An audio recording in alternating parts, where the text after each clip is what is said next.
Hey, Captain Mike here from Forbes Fishing, and in today's episode we'll be swapping spark plugs on the Yamaha 2.8 liter 4-cylinder motor. These are the same spark plugs for the 200 horsepower and the 150 horsepower, so stay tuned for the details.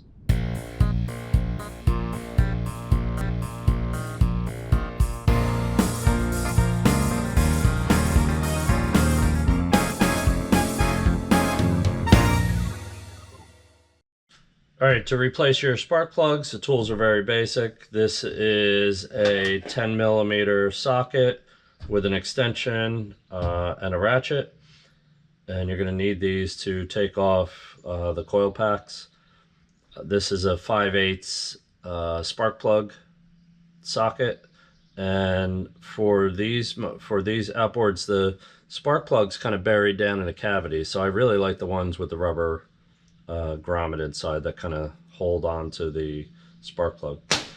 Up to you whether you want to use a screw gun to remove fasteners. You'll never see me torque down any fasteners with the screw gun, but if you're taking off a bunch of fasteners, this certainly speeds up the process. This is a inch-pound torque wrench. We're not putting a lot of torque on any of these fasteners, so you want a small one if you're going to use one at all. And I like to use some Never Seas lubricant on the threads of the spark plugs. The plugs you're going to need for the 200 horsepower and the 150 horsepower are NGK LFR 6A-11s. And I'm going to put a link in the description of the video to a cheap place to get them on Amazon. To get at spark plugs, we need to remove this rear cover, and it just pops off the rubber grommets. Each of the 4 spark plugs has a coil pack, and they're held on by a 6 millimeter bolt. Just use your 10 millimeter socket to remove. And I apologize for the camera angle. I'm going to insert the same exact coil packs on a different motor just so you could see a better view of that. Once you remove the bolts, just pull out the coil packs and they'll come right out. There's no need to mark them. The wire harness will keep them in the proper order. Spark plug socket with an extension. And when you take your plugs out, you're looking for a tan electrode there. I got some carbon around the rim, but the anode or the electrode itself looks pretty good.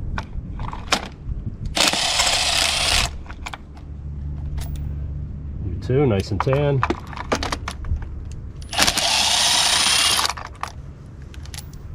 Nice and tan. Before we install the spark plugs, we're going to check the gaps. I'm going to look at my gauge here. Find something in between 39 and 43 thousandths. 40 looks good.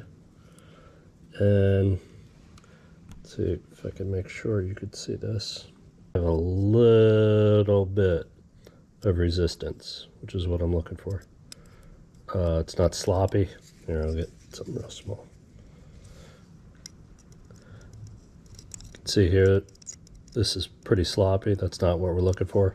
If it was sloppy like that, we would take the adjuster on the end here and we would bend this in and then go back to the proper gauge and get a remeasure.